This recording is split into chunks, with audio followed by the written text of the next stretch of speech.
রমাদানুল কারীমের সবচাইতে সেরা এবং শ্রেষ্ঠ অংশ হলো শেষ দশক।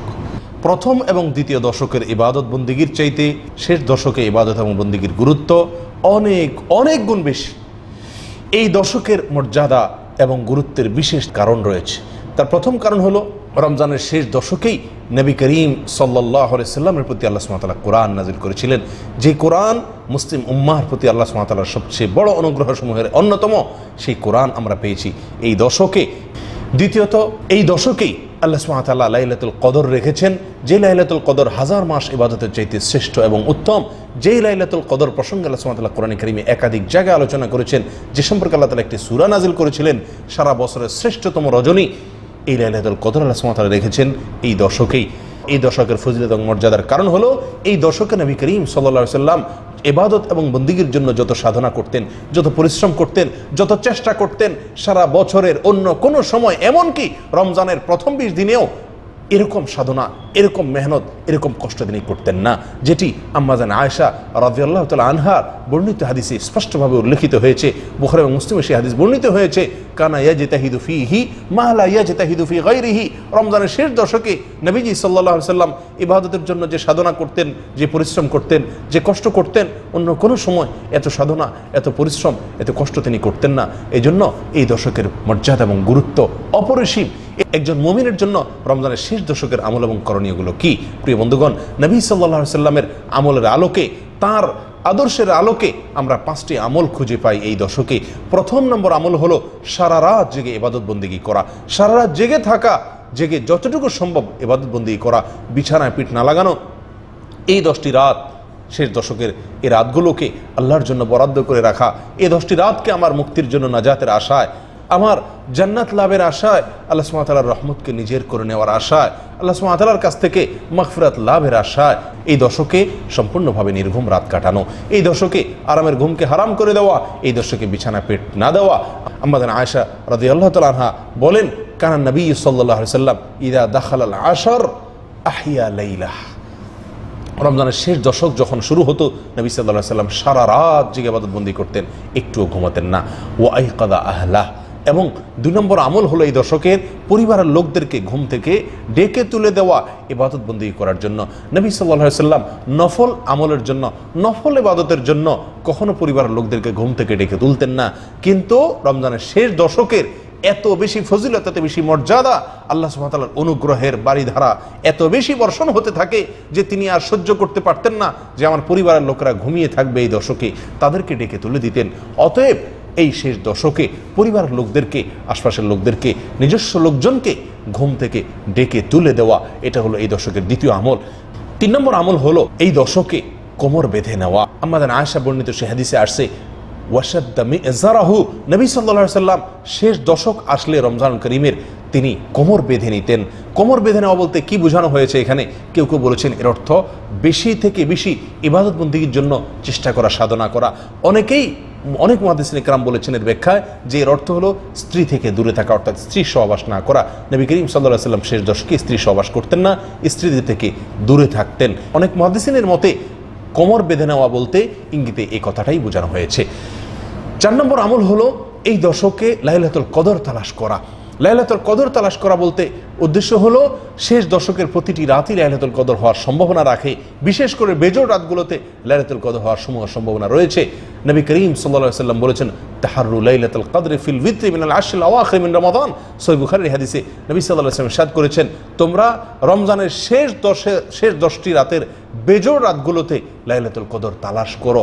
এই লাইলাতুল কদর তালাশ করা বলতে উদ্দেশ্য হলো শেষ 10টি রাতের প্রতিটি রাতে, বিশেষভাবে বেজোড় রাতগুলোতে ইবাদত বন্দেগী করা বেশি থেকে বেশি, এই আশায় যে আমার এই রাতটি যদি সারা রাত ইবাদত বন্দেগীতে কাটাতে পারি, তাহলে এই রাতটি যদি লাইলাতুল কদর হয়ে থাকে, কোনটি লাইলাতুল কদর আমি নিশ্চিত জানি না, আল্লাহ সুবহানাহু ওয়া তাআলা এটি আমাদের জন্য উজ্জ্বল রেখেছেন। তাহলে এই রাতটি যদি আমার লাইলাতুল কদরের ইবাদত হয়ে যায়, লাইলাতুল কদরে আমার ইবাদত হয়ে যায়, তাহলে সেই ইবাদতটি হাজার মাস ইবাদত করার চেয়ে শ্রেষ্ঠতম ইবাদত হবে, মর্যাদার ইবাদত হবে। প্রিয় বন্ধুগণ, সেজন্য 4 নম্বর আমল হলো লাইলাতুল কদর তালাশ করার আশায় প্রত্যেকটা রাত, বিশেষ করে বেজোড় রাতগুলোতে ইবাদত বন্দি করা। নাম্বার 5 আমল হলো ইতিকাফ করা। রমজানের শেষ দশকে দুনিয়ার সমস্ত কিছু থেকে বিচ্ছিন্ন হয়ে, সব কিছু ত্যাগ করে মসজিদে এসে আল্লাহর দরবারে এসে একান্তে নিজে ইবাদত বন্দেগী করতে থাকা, এটি নবী সাল্লাল্লাহু আলাইহি সাল্লামের আজীবনের আমল ছিল।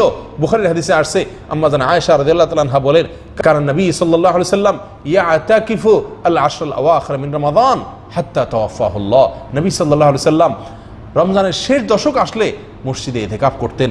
সারা জীবন মৃত্যু পর্যন্ত তিনি আমলটি করে গিয়েছেন, একটি বছরও তিনি এই আমলটি ছাড়েননি তার জীবদ্দশায়। রমজানের রোজা ফরজ হওয়ার পর থেকে প্রিয় বন্ধুগণ, যে আমলটি নবী করিম সাল্লাল্লাহু আলাইহি সাল্লামের জীবনে একবারও ছুটেনি, কোনো বছরও ছুটেনি, আমরা আজ মুসলিম সমাজের বেশিরভাগ লোক আমাদের অবস্থা হলো সে আমলটি আমাদের জীবনে হয়তো একবারও হয়নি।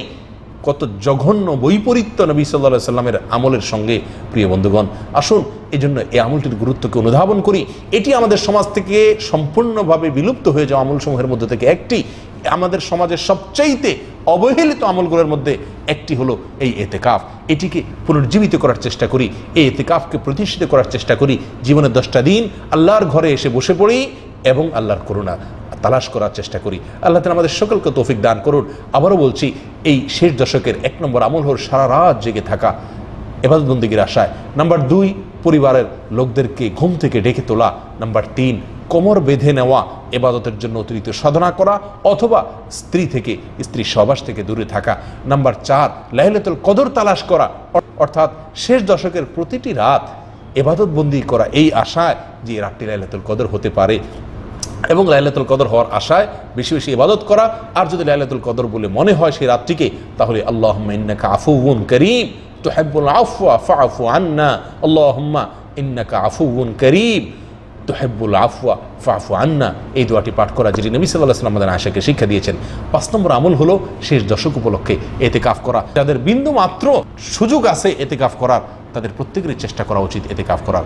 প্রিয় বন্ধুগণ, শেষ দশক যেখানে সারা বছরে ইবাদতের জন্য সবচেয়ে শ্রেষ্ঠ সময়, এই দশক আমরা সবচেয়ে বেশি অবহেলায় কাটিয়ে থাকি। রমজানের প্রথম এবং দ্বিতীয় দশকে যতটুকু না ইবাদত করতে পারি আমরা বা করি, তৃতীয় দশক আসলে আমরা তার চাইতে অনেক অনেক গুণ বেশি অবহেলা করি। মার্কেটিংয়ের নামে, ঈদের প্রস্তুতির নামে শেষ দশককে আমরা ধ্বংস করে ফেলি। আসুন আমরা ইবাদতের এই গুরুত্বপূর্ণ মোক্ষম মুহূর্ত সিজনটার গুরুত্বকে অনুধাবন করি, আমাদের জীবনের সিস্টেমকে পরিবর্তন করি, নিজেকে বদলাই। শেষ দশককে আল্লাহর জন্য বরাদ্দ করে রাখি, ইবাদতের জন্য বরাদ্দ করে রাখি। অনেকে শেষ দশকে শুধু 27তম রাতটি ইবাদতের জন্য নির্ধারিত করে রাখেন। এটি একটি ভুল প্রবণতা। যদিও সুনান আবু দাউদের বিশুদ্ধ সূত্রে বর্ণিত হাদিসের আলোকে রমজানুল কারীমের 27তম রজনীতে লাইলাতুল কদর হওয়ার সম্ভাবনা রয়েছে বা ইঙ্গিত পাওয়া যায়, তবুও বেশিরভাগ বিশুদ্ধ হাদিসে নবী সাল্লাল্লাহু আলাইহি ওয়াসাল্লাম আমাদেরকে উৎসাহ দিয়েছেন রমজানের শেষ দশকের প্রতিটি রাত, বিশেষ করে বিজয় রাতগুলোতে ইবাদত বন্দেগী করা, লাইলাতুল কদর পাওয়ার আশা। বিধায় শুধুমাত্র লাইলাতুল কদরের আশায় 27তম রজনীতে ইবাদত বন্দেগী করে আর বাকি রাতগুলোকে অবহেলায়, অলসতায় বা অন্যান্য দুনিয়াবি কাজে মগ্ন থেকে, ডুবে থেকে কাটানো, এটা একজন মুমিনের জন্য আদর্শ হতে পারে না। শেষ দশকের সবচাইতে গুরুত্বপূর্ণ লক্ষণীয় বিষয় হলো ইতিকাফের বিলুপ্ত আমলটিকে জীবিত করার চেষ্টা করা। যে আমলের গুরুত্ব আমাদের সমাজ থেকে একেবারেই বিদায় নিয়ে গেছে, আমরা যে আমলের গুরুত্ব বুঝি না বললেই চলে, সেটিকে পুনরায় সমাজে জীবিত করার চেষ্টা করা। সর্বশেষ যে বিষয়টি বলবো সেটি হলো, অনেকেই মনে করেন রমজানের শেষ দশকে ওমরা করার বিশেষ ফজিলত রয়েছে। কোনো হাদিস দ্বারা রমজানের শেষ দশকে ওমরা করার স্পেশাল কোনো ফজিলত নাই। গোটা রমজান মাসে ওমরার বিষয়ে নবী সাল্লাল্লাহু আলাইহি ওয়াসাল্লাম বলেছেন, উমরাতুন ফি রমাদান তা'দিলু হাজ্জাতান মাই, আমার সঙ্গে হজ করার সমতুল্য সওয়াব হলো রমজানে ওমরা করা। কিন্তু এখানে শেষ দশকে ওমরা করলে বিশেষ কোনো মর্যাদা আছে এরকম কিছু না, বরং শেষ দশকে একান্তে আল্লাহর জন্য ইবাদত বন্দেগীতে কাটানো উচিত। যদি কেউ মসজিদুল হারামে অথবা মদিনা মসজিদে নববীতে গিয়ে এই দশকে ইবাদত বন্দেগী করতে পারেন, ইতিকাফ করতে পারেন, সেটা সবচাইতে ভালো সময়, সোহাগা। কিন্তু শুধুমাত্র ওমরার নামে বিশেষ করে সৌদি প্রবাসী ভাইদেরকে দেখা যায় যে অনেকেই এই দশকে ওমরার জন্য ভিড় করেন, সবচেয়ে বেশি ভিড় করে থাকেন এই দশকে আসতে এবং যাইতে। এই দশকের 2টি রাত প্রায় তারা নষ্ট করে ফেলেন, ইবাদত বন্দেগী করতে পারেন না। এটি ভুল ধারণা, বরং এই দশকে আমাদের বেশি থেকে বেশি একান্তে ইবাদত বন্দেগীতে কাটানো উচিত, কোনো সফরে বা পথে নয়, সেটা মক্কায় হোক আর নিজের বাসায় হোক। আল্লাহ সুবহানাহু ওয়া তাআলা আমাদের সকলকে এই দশকের গুরুত্ব অনুধাবন করে এটাকে আমলে আনার চেষ্টা করার তৌফিক দান করেন। এই দশক হবে আমার বছরের সবচেয়ে শ্রেষ্ঠ ইবাদতের দশক, নেক আমলের সবচাইতে সেরা দশক, আল্লাহর কাছে যাওয়ার সবচাইতে সেরা দশক। আমার জীবনের ইবাদতের জন্য সবচাইতে বেশি সাধনা, সবচেয়ে বেশি পরিশ্রম হবে এই দশক। আল্লাহ তাআলা আমাদের সকলকে তৌফিক দান করুন।